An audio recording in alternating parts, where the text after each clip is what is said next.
On est en piqué! On est en piqué! Un vol régional vers Détroit Allez, redresse-toi! se termine en vrille fatale.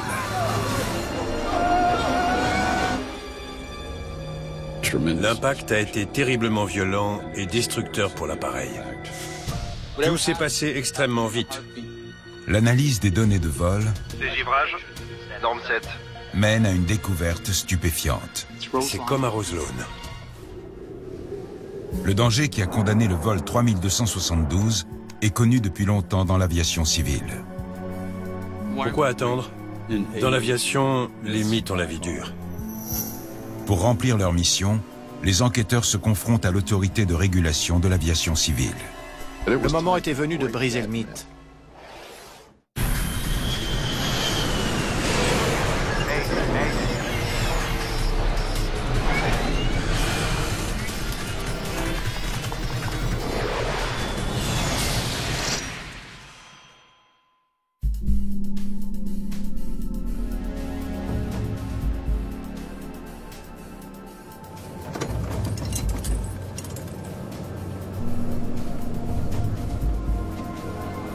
À bord du vol Comair 3272, 26 passagers se rendent à Détroit, dans le Michigan. Il s'agit d'une liaison courte, desservie l'après-midi par l'une des principales compagnies aériennes régionales des États-Unis. L'appareil exploité par Comair est un bipropulseur Embraer 120 de fabrication brésilienne. Cet avion se comportait de manière tout à fait correcte dans tous les régimes de pilotage qui étaient adaptés au type de liaison que nous prenions en charge. Darinda Ogden est alors hôtesse de l'air chez Comair depuis 5 ans. Votre boisson. Merci bien pour les glaçons. Kenneth Reese, le copilote, et Dan Carlsen, le commandant de bord, échangent alternativement leur poste depuis le matin. C'est la 3e desserte de la journée. Kenneth Reese officie comme commandant. J'ai volé avec Kenneth 2 ou 3 fois. Stuart Lauer est un ancien pilote de Comair. C'était un pilote très compétent. Il connaissait son métier. Vol 3272 à Détroit, on est à 2:39. Le vol Comair 3272 a décollé à 15h08 d'un aéroport situé à Cincinnati, dans l'Ohio. Il doit atterrir peu après 16h à Détroit, dans le Michigan. Il s'agissait simplement de voler du point A au point B et de conduire les passagers à destination en toute sécurité, tranquillement. 030 en approche destination, Comair 3272. L'équipage se repose sur le pilotage automatique, tandis que l'avion amorce la descente de 19 000 pieds. À l'approche de sa destination, Un trou d'air. l'appareil rencontre quelques turbulences. Malgré cet imprévu, le vol n'enregistre aucun retard.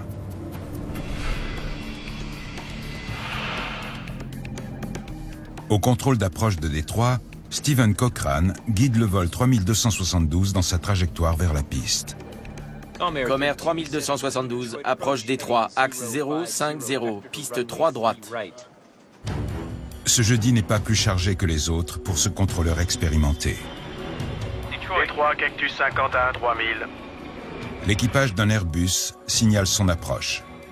Cactus 50, approche Détroit, guidage pour piste 3 droite. L'Airbus est plus gros. Le contrôleur veut le faire atterrir avant le vol Comair 3272.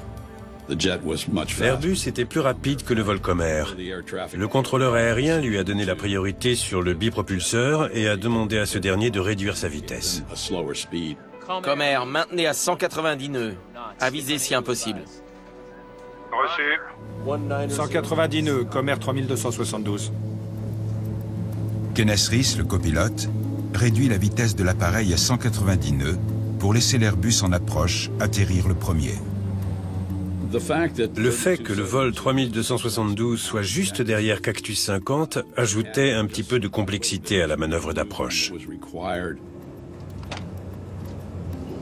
Mesdames et messieurs, nous amorçons notre descente finale vers Détroit. Veuillez attacher votre ceinture et rabattre votre tablette. L'avion de liaison régionale doit atterrir dans moins de 15 minutes.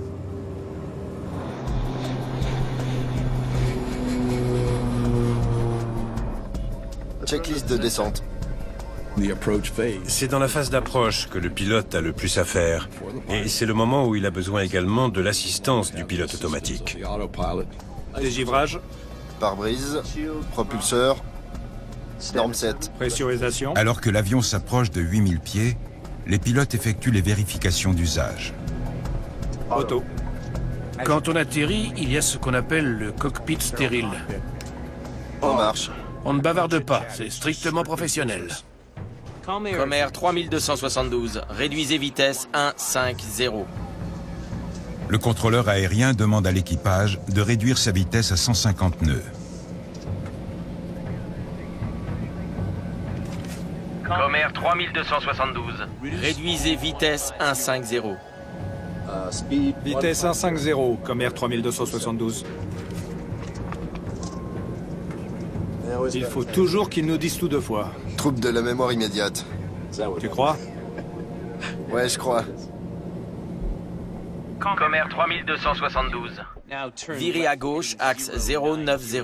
Axe 090, Comair 3272. L'avion répondait correctement à tous les ordres du contrôle aérien et ne signalait aucun problème. L'avion vire à gauche pour effectuer sa courbe de descente. Kenneth Reese, le copilote, s'attend à ce que le pilotage automatique rétablisse ensuite l'assiette. C'est le signal de vitesse faible. Je vois. J'augmente. Le commandant de bord pousse la manette pour accroître la vitesse. La manœuvre reste sans effet. Immédiatement, le pilotage automatique se désactive. Le pilote automatique était enclenché. Leur sort était scellé.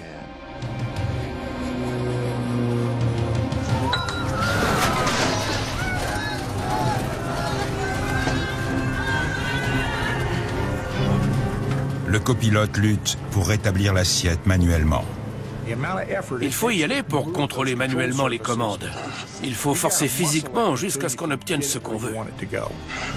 Le copilote force le manche vers la droite pour essayer de corriger la forte inclinaison à gauche. Ça n'a rien changé.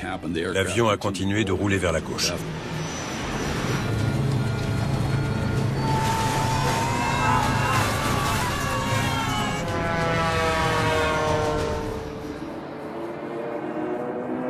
On est en piqué. On est en piqué. Non, non, non! Oh non. On n'abandonne pas, on tente tout pour rétablir. Allez, redresse-toi. Non! Mon Dieu. Mais l'équipage semble ne rien pouvoir faire pour arrêter la descente en vrille.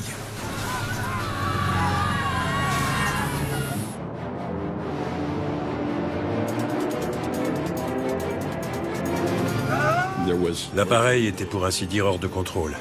L'altitude était désormais insuffisante pour redresser.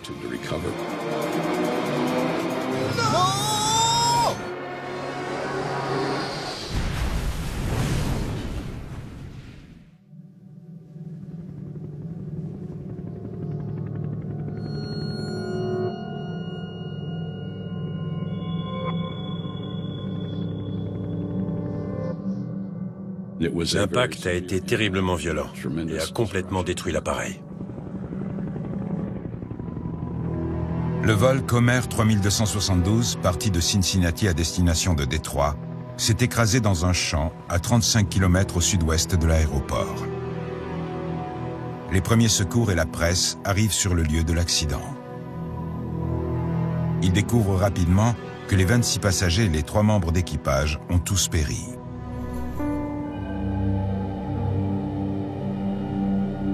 Nous tenons à présenter nos condoléances aux familles. Nos pensées vont vers ceux qui ont perdu leurs proches aujourd'hui. Les familles et amis des 29 victimes sont plongés dans la stupeur et la détresse. Comment un vol régional en approche d'un grand aéroport américain a-t-il pu se solder par un tel drame?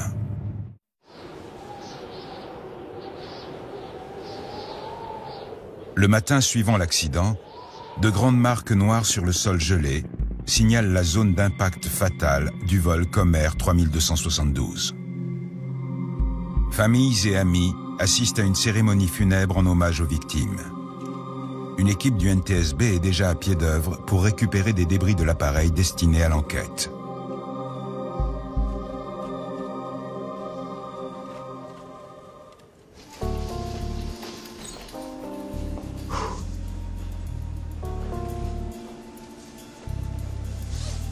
La vache, quel froid! John DeLisi, expert en technologie du NTSB, est confronté à l'un des plus grands défis de sa carrière. On savait que l'avion était en approche vers Détroit quand le drame s'est produit, que quelque chose avait brusquement mal tourné. Sale état. Richard Rodriguez, du NTSB, dirige l'enquête. Notre mission était de trouver les causes de l'accident et de faire des recommandations pour éviter qu'il ne se reproduise. La première tâche des enquêteurs consiste à trouver les boîtes noires afin de les analyser en laboratoire. On a passé environ 8 heures le premier jour à séparer les débris. En fin de journée, on a trouvé l'enregistreur de conversation du cockpit et l'enregistreur de données de vol, et on les a rapportés à Washington. Envoyez les deux au labo. En attendant des nouvelles des boîtes noires, les enquêteurs se rendent à l'aéroport de Détroit. Ils veulent entendre la dernière personne qui a parlé au pilote, le contrôleur d'approche. C'était l'heure de pointe et des conditions hivernales. Le contrôle aérien nous a appris que le temps était mauvais et que les avions commençaient à s'accumuler dans la zone d'approche vers Détroit. Le vol 50 d'American West Airlines a établi le contact juste après le vol 3272. Détroit, Cactus 50 à 3000. J'ai dit au vol de Comair de réduire sa vitesse. Comair, maintenez à 190 nœuds. Avisez si impossible. J'ai fait en sorte qu'il y ait une vraie distance. Il y avait d'autres avions en approche vers Détroit. Donc lorsqu'ils seraient proches les uns des autres, il pourrait y avoir un problème si la turbulence de sillage d'un appareil en affectait un autre. Une turbulence de sillage est un tourbillon horizontal qui suit immédiatement un appareil. Lorsqu'un avion vole trop près du sillage d'un autre, il peut être frappé par une violente et soudaine turbulence. Donc, voilà l'Airbus du vol 50 d'American West Airlines. L'Airbus est presque 2 fois plus gros que l'Embraer 120. Et voici notre vol Comair 3272. La turbulence de sillage de l'Airbus a-t-elle fait brusquement décrocher le vol 3272? On devait vérifier si l'avion qui s'était écrasé avait volé sous l'autre appareil et croisé son sillage. Il est à quelques kilomètres derrière et 1500 pieds au-dessous de l'Airbus. Il a pu toucher son sillage. Récupérons les données auprès de la NASA. Un accident lié à une turbulence de sillage semble possible. Mon Dieu! Mais les enquêteurs ne pourront le savoir que si les experts de la NASA analysent les données de radar.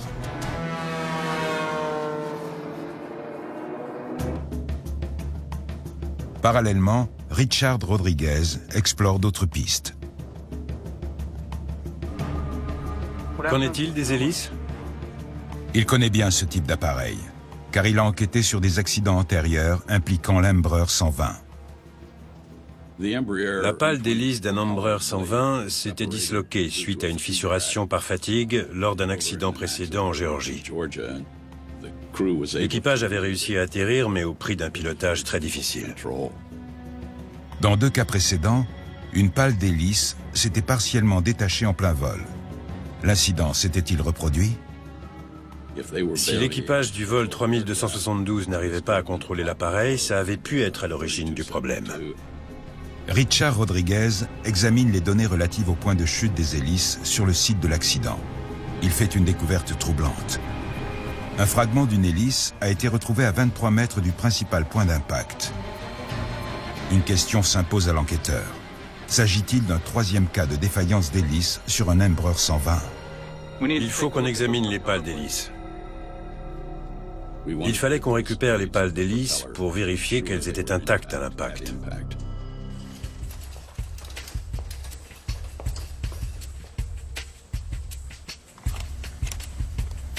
L'enquêteur analyse le fragment de pale à la recherche de traces de défaillance.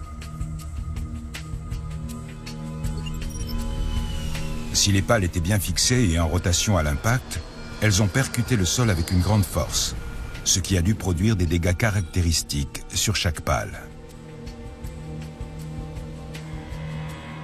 Voilà les dégâts d'impact. Elles ont tourné jusqu'à la fin. L'examen ne laisse aucun doute. Les hélices se sont disloquées au moment de l'impact, mais elles n'ont pas connu de défaillance en vol. On a pu établir qu'aucun objet ne s'était détaché de l'appareil durant son vol. En écartant une cause possible de l'accident, les enquêteurs découvrent un élément étonnant. Richard, Qu'est-ce que tu as trouvé?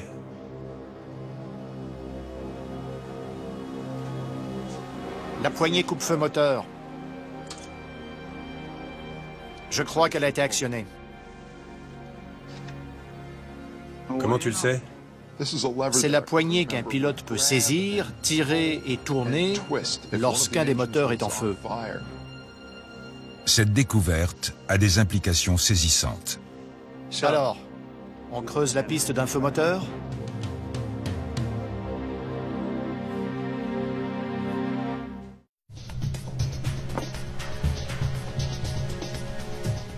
Oui, mettez ça là. Les enquêteurs du NTSB explorent désormais une piste troublante pour essayer de comprendre pourquoi le vol Comair 3272 s'est écrasé. Il semble que l'un des pilotes ait actionné la poignée coupe-feu moteur.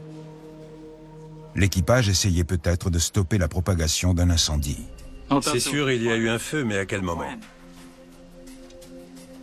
Les moteurs portent les traces visibles d'un incendie. Mais les enquêteurs doivent déterminer si le feu a commencé avant ou après l'impact de l'avion. Le feu en vol se caractérise généralement par une température plus élevée que le feu au sol. On aurait donc dû voir normalement une désintégration ou une fonte du capot moteur, par exemple. Si l'incendie s'est déclaré en plein vol, les enquêteurs devraient trouver des marques de suie horizontales. Si le feu a démarré au sol, les flammes ont laissé des traces dirigées vers le haut. En l'occurrence, la température était peu élevée et les traces de suie étaient verticales. Il n'y avait pas de flux d'air qui allait dans le sens d'un incendie en vol. Je vois des traces de feu après impact. Il n'y a pas eu de feu en vol, c'est clair. Après un examen plus approfondi, on a vu que la position tirée de la poignée n'était que le résultat du choc violent qui s'était produit à l'impact. La piste de l'incendie écartée, les enquêteurs se tournent vers l'analyse par la NASA des données radars d'aéroport pour y trouver des éléments susceptibles de prouver que le petit bipropulseur volait trop près de l'Airbus. Ça règle la question. Les résultats sont formels. C'est pas la turbulence de sillage. Les données fournies par la NASA révèlent que la turbulence de sillage de l'Airbus n'a pas pu descendre jusqu'à l'altitude de vol de l'Embraer 120.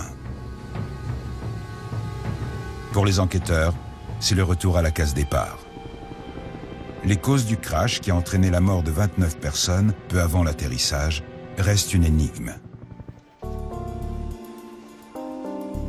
Tout le monde est prêt? Mais les informations stockées dans l'enregistreur de données de vol sont enfin accessibles. Moteur gauche, s'il vous plaît. Elles devraient fournir de précieux détails sur le fonctionnement de l'appareil. Moteur droit. Jusqu'au moment de l'impact. Ça commence là. Le moteur consomme le carburant, la vitesse ne change pas. Les données montrent un détail étonnant. Juste avant la brusque perte de contrôle de l'avion, les moteurs tournent à haut régime, mais sans effet sur la vitesse. L'enregistreur de données de vol indiquait que l'avion avait subi une dégradation importante de ses performances. Regardez ce qui se passe ici. Le pilote automatique est activé.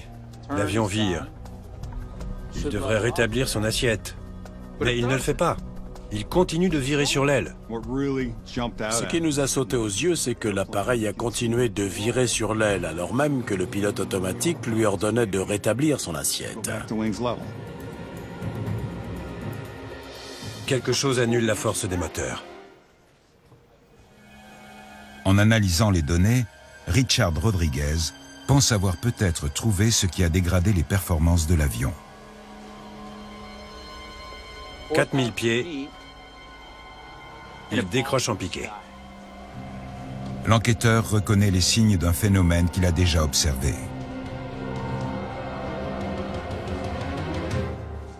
C'est comme à Roselone. En octobre 1994, l'équipage du vol 4184 d'American Eagle perd soudainement le contrôle de son bipropulseur. L'avion tombe en piqué et s'écrase près de la ville de Roselone, dans l'Indiana. Les 68 personnes à bord sont tuées. La cause réside dans un phénomène appelé givrage, au cours duquel de la glace s'accumule sur les ailes, ce qui entraîne un décrochage aérodynamique. Quand ça se produit, l'avion ne génère plus la portance qui est nécessaire. Le terme décrochage fait référence à une perte de portance. Quand il y a décrochage au niveau d'une aile, la portance se dégrade. Après l'accident de Roselone, la Federal Aviation Administration s'est inquiétée des performances des avions de type bipropulseur en cas de givrage. La FAA est à ce point préoccupée qu'elle ordonne des tests à grande échelle. Elle fait pulvériser du givre sur un bipropulseur en plein vol par un avion-citerne. Ils ont constaté que la glace s'accumulait sur le dessus de l'aile et que cette accumulation produisait une forte traînée. Les tests en conditions de vol révèlent surtout qu'une couche de glace aussi fine que du papier de verre pouvait entraîner de graves problèmes de pilotage. On a été très surpris de découvrir qu'une quantité très faible de glace suffisait à affecter l'aérodynamique et potentiellement la portance d'une aile. En mars 2001, un autre bipropulseur a subi un phénomène de givrage et a chuté de 8000 pieds avant que le pilote ne reprenne le contrôle de l'appareil. Ce pilote était Stuart Lauer. J'ai carrément tremblé ce jour-là. J'ai ressenti l'adrénaline. Comme celui de Stuart Lauer. C'est le signal de vitesse faible. Je vois. Le vol Comair 3272 a brusquement décroché. C'est compliqué sur le plan de l'aérodynamique, surtout quand il y a des dépôts de glace sur l'avion. À ce moment-là, c'est très difficile de redresser, sauf si on regagne de la vitesse, et le seul moyen de le faire, c'est de pointer le nez de l'avion vers le sol. Ce qu'un pilote ne fait pas s'il veut rétablir l'assiette. Allez, redresse-toi! On est en piqué, on est en piqué! Non! Mon Dieu! J'ai eu de la chance. J'avais de la marge en termes d'altitude. Mais il m'a fallu plus de 7000 pieds pour reprendre le contrôle de l'appareil. Eux, ils n'avaient que 4000 pieds.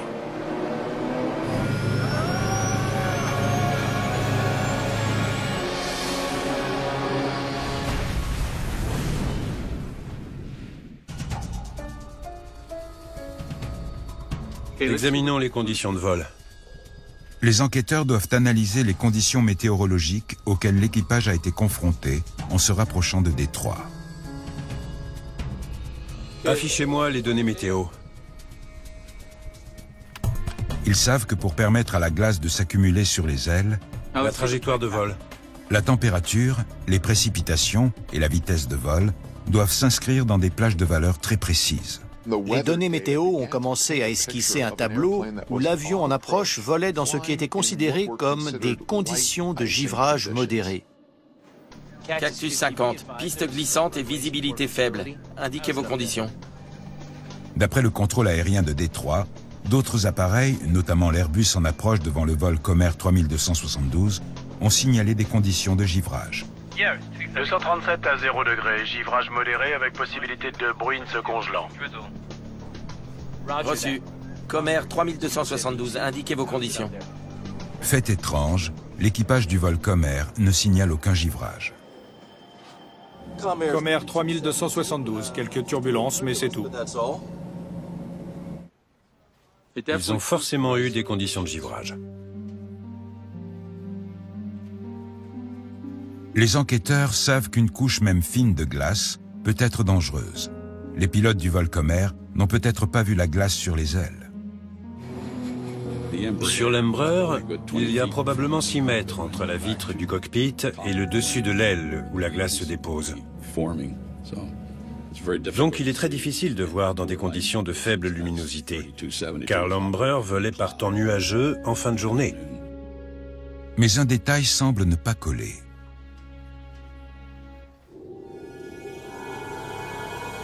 Si l'équipage du vol Comer a perdu le contrôle à cause du givrage, pourquoi a-t-il été le seul affecté par la météo? Aucun autre appareil en approche vers Détroit n'avait connu de problème. Il fallait donc qu'on recherche ce qu'il y avait de spécifique à cet avion.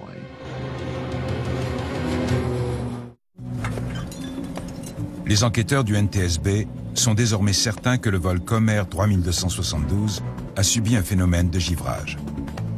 Mais ils ne savent pas si ce givrage était assez sévère pour entraîner la perte de l'avion. Il nous fallait comprendre quel rôle le givrage avait joué dans le retournement lent et régulier que l'appareil semblait avoir subi. En quête de réponse, ils se rendent dans un laboratoire d'essai de la NASA. Ils espèrent y voir de leurs propres yeux comment et à quel stade le givre a pu se former sur les ailes de l'Empereur 120. Prêt à démarrer? On a aidé le NTSB à cerner les formes potentielles de givre et comment ces formes avaient pu affecter les paramètres de vol. Tom Radvaski est chercheur à la NASA. Une section d'aile est placée dans une soufflerie. On a pu se procurer une vraie section d'aile d'un Embraer 120. On commence. Température et vitesse du vent.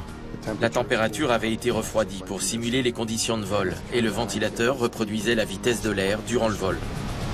Ajoutez les précipitations. Il y avait aussi des rampes de buse qui pulvérisaient de l'eau à l'état liquide dans le flux d'air. Le test reconstitue de manière précise les conditions de vol de l'Embraer 120.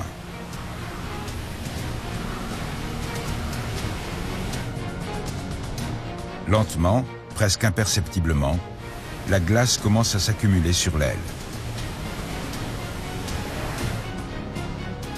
Même dans une soufflerie éclairée, c'était très difficile à déceler. La glace qui s'était déposée était relativement claire. Elle était très dure. La glace modifiait les caractéristiques de surface de l'aile, de sorte que l'aérodynamique de l'aile ne jouait plus le rôle qu'elle devait jouer. On peut effectuer des mesures? Les résultats laissent peu de place au doute. Tout semble indiquer qu'une couche de glace fine mais dangereuse s'est formée sur les ailes de l'Embraer 120. La NASA nous a fourni de solides éléments pour penser que l'accumulation d'une fine couche de glace constituait un problème réellement dangereux pour l'équipage et pour l'appareil.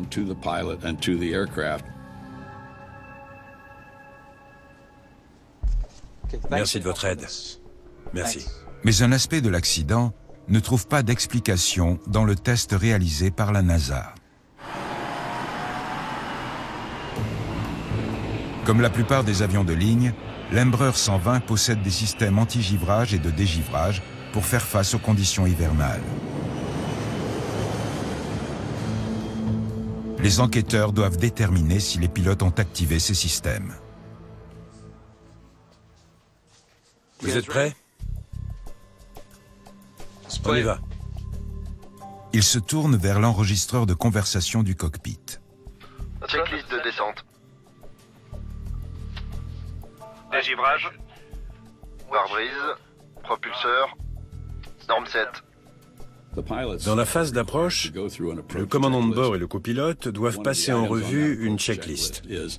L'un des éléments de cette checklist est la norme 7, qui correspond aux différents dispositifs anti-givrage présents sur l'appareil. Les systèmes anti-givrage chauffent électriquement le pare-brise et les hélices. Mais les ailes sont équipées d'un dispositif différent, de type mécanique, appelé tablier dégivreur. Composé de boudins en caoutchouc, ce tablier s'insère dans le bord d'attaque des ailes. Lorsqu'il est activé, il se gonfle et se dilate pour briser la glace accumulée. La couche de glace est tellement dure qu'elle se brise et le flux d'air la balaie. Pressurisation. Réenclenché pour atterrissage. Richard Rodriguez guette le moment où les pilotes activent le tablier dégivreur. Phare d'atterrissage. Activé. Intercommunication. Désactivé. Terminé. Ils ont tout fait sauf le tablier dégivreur. Pourquoi? Rien dans leur conversation n'indiquait qu'ils craignaient un givrage de l'appareil. Vous avez les données d'avant-vol? Les enquêteurs veulent savoir pourquoi les pilotes n'ont pas activé les systèmes embarqués qui auraient pu protéger l'appareil. Ils examinent les bulletins météo pour vérifier si l'équipage a été informé des conditions climatiques qu'il allait rencontrer. Les pilotes avaient bien reçu les bulletins météo de Cincinnati qui mentionnaient notamment des conditions de givrage dans la zone de Détroit. On pourrait avoir du givre? Ça alors, du givre en janvier.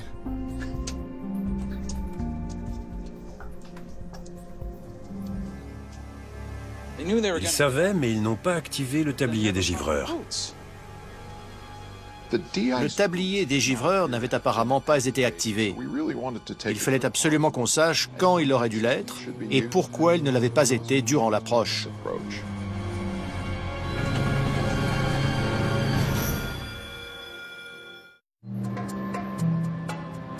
Les enquêteurs savent que le vol Comair 3272 a subi des conditions de givrage dangereuses. Ils savent également que l'équipage n'a pas activé un système anti-givrage essentiel. Mais ils doivent découvrir pourquoi. Les pilotes auraient dû savoir qu'il y avait du givrage, ou tout au moins s'en douter.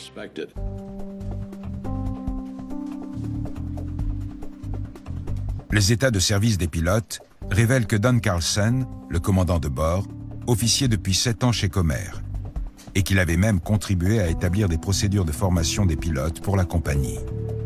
Le commandant de bord était connu pour son respect des procédures. Kenneth Reese, le copilote, était également un professionnel chevronné, mais aussi un instructeur de vol certifié. Ces pilotes étaient qualifiés et ils avaient une grande expérience du pilotage dans le couloir du Midwest où les conditions de givrage sont fréquentes.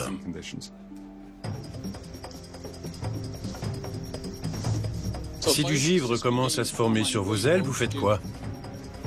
Les enquêteurs interrogent d'autres pilotes de Comair sur la procédure à suivre en cas de givrage sur l'aile d'un avion. Vous faites quoi? Vous attendez? Vous attendez, ok. Quelle quantité? Ils nous ont répondu qu'ils attendaient que la couche de glace atteigne 65 à 125 mm avant d'activer le tablier dégivreur. C'est une information qui nous a surpris. Cette révélation suggère que chez Comair, des procédures dépassées concernant le givrage mettent les pilotes et les passagers en danger. Pourquoi attendre? Un pont de glace. Quand le tablier dégivreur a été inventé, il se gonflait à une pression très basse et restait gonflé un bon moment, ce qui faisait craindre aux pilotes que la glace ne se redépose sur le tablier gonflé, un phénomène appelé pont de glace. Le pont de glace était un risque avec les anciens systèmes de dégivrage qui se gonflaient et se dégonflaient lentement. Lorsque les pilotes activaient le tablier dégivreur trop tôt, la glace pouvait s'accumuler et former un pont qui dépassait la plage de gonflement du tablier. Ce phénomène pouvait rendre le dispositif de dégivrage inopérant.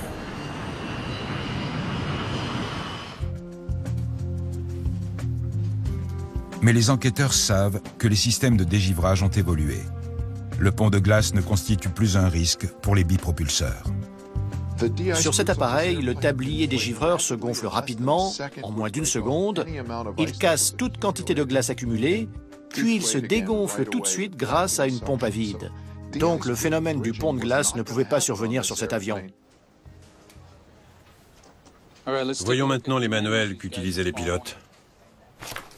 On voulait savoir quelle assistance l'équipage avait reçue, quelles instructions il possédait, les procédures qu'on leur avait enseignées en formation en cas de givrage. Comer, la compagnie, et Embraer, le constructeur, ont chacun conçu leur propre manuel de vol pour ce bipropulseur. En comparant les deux, les enquêteurs font une découverte étonnante. Quoi? Ce qui nous a frappé, c'est que Comer recommandait à ses pilotes d'attendre que la couche de glace ait atteint une épaisseur importante avant d'activer le tablier des givreurs. Ces instructions nous ont surpris. Le manuel de Comer leur dit d'attendre. Le manuel de la compagnie indique aux pilotes d'attendre que la glace atteigne 125 mm avant de dégivrer. Mais le manuel d'Embraer recommande tout autre chose. Embraer dit d'activer le tablier au premier signe de givrage. Les documents relatifs aux conditions de givrage étaient ambigus. Et leur absence de cohérence était de nature à induire les pilotes en erreur sur la marche à suivre. Voyons ce qu'on peut trouver. Le crash du vol Comer est le premier cas d'accident fatal lié au givrage qui concerne un Embraer 120. Mais combien ont frôlé la catastrophe?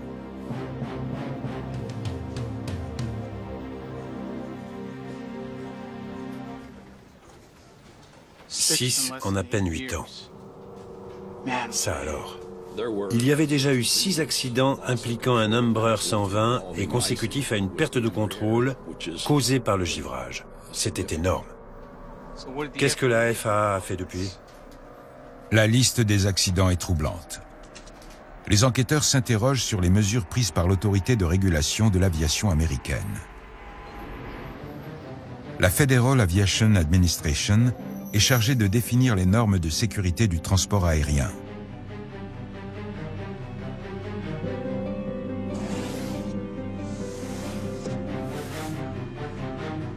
Richard Rodriguez découvre des détails troublants dans les archives de la FAA. Givrage, givrage, givrage. Des rapports, il y en a en tout cas.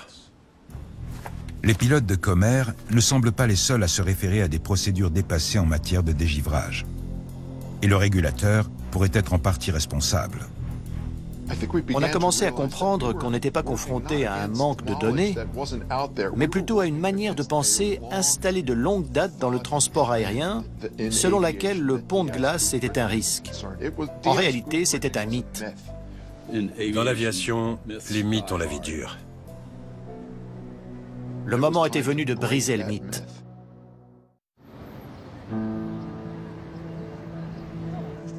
Pour les enquêteurs, il s'agit maintenant de déterminer pourquoi Comer et Embraer ont fourni des instructions conflictuelles aux pilotes concernant le givrage.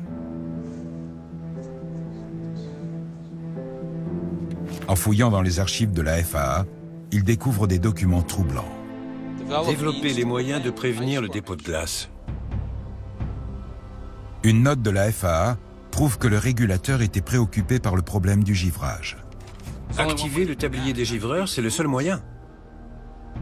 Dans une version révisée du manuel de vol de l'Embraer 120, le constructeur indique clairement la nécessité de dégivrer rapidement. Activation du tablier des givreurs au premier signe de givrage. Embraer connaissait la solution. Pourquoi les pilotes de Comer n'étaient-ils pas informés? On pourrait avoir du givre. Ça alors, du givre en janvier. Les enquêteurs apprennent que la FAA a approuvé le manuel révisé d'Embraer, mais qu'une étape décisive a été ignorée. Le régulateur n'a pas demandé aux compagnies d'intégrer la modification. Beaucoup d'entre elles, y compris Comer, ne l'ont pas fait. Pourquoi ne pas l'avoir exigé? C'est du bon sens. La FAA possédait toutes les informations, mais elle n'a jamais officiellement édicté une norme officielle s'imposant à tous. Les enquêteurs du NTSB touchent enfin du doigt ce qui a causé l'accident du vol Comer 3272.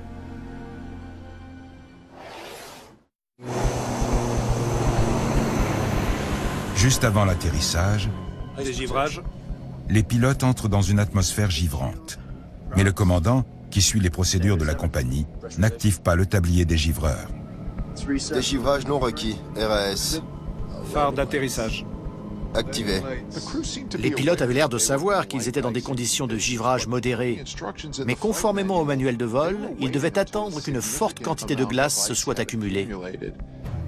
Comer 3272, réduisez vitesse 150. Le contrôleur demande à l'équipage de réduire sa vitesse. C'était une vitesse assez lente. On s'est donc demandé pourquoi ils avaient accepté sans poser de questions. Mais dans leur manuel de vol, il n'y avait rien de particulier qui aurait pu leur indiquer de ne pas descendre au-dessous d'une certaine vitesse en cas de givrage. Vitesse 150, Comer 3272. Si vous subissez un givrage et que vous réduisez votre vitesse, à un moment ou à un autre, vous pouvez arriver au point de décrochage. Comer 3272, virez à gauche, axe 090. Axe 090. Facteur aggravant, le pilotage automatique est activé. Le pilote automatique était enclenché. Il ne savait pas que la fine couche de glace commençait à affecter l'aérodynamique. Quand le pilotage automatique est en marche, les pilotes n'ont pas conscience de ce qui se passe tant qu'ils ne voient rien sur les indicateurs d'instruments. C'est le signal de vitesse faible. Le commandant a été le premier à voir l'anomalie. Je vois. J'augmente. Mais il est trop tard. L'aile gauche a déjà décroché.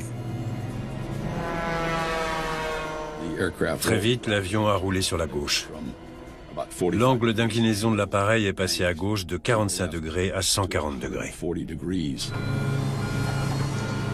Ce qui revient à passer sur le dos. À ce moment-là, on n'a plus aucun contrôle sur l'appareil. C'est à la grâce de Dieu. On est en piqué. On est en piqué. Quand le nez a piqué droit vers le sol, leur sort était scellé.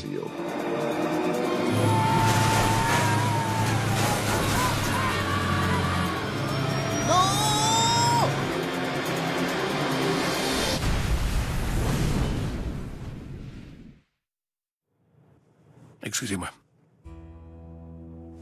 Quel gâchis.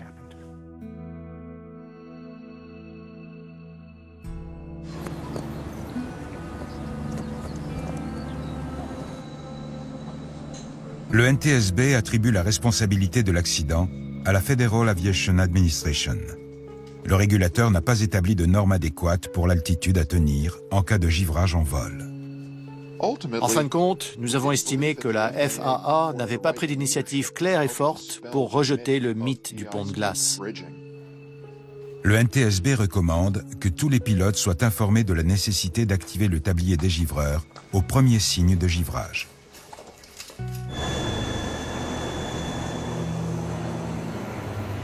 En l'occurrence, les pilotes étaient excellents et l'avion n'était pas du tout en cause.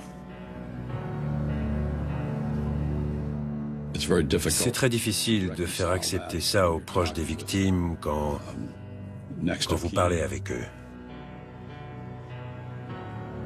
Des centaines de vies ont été touchées.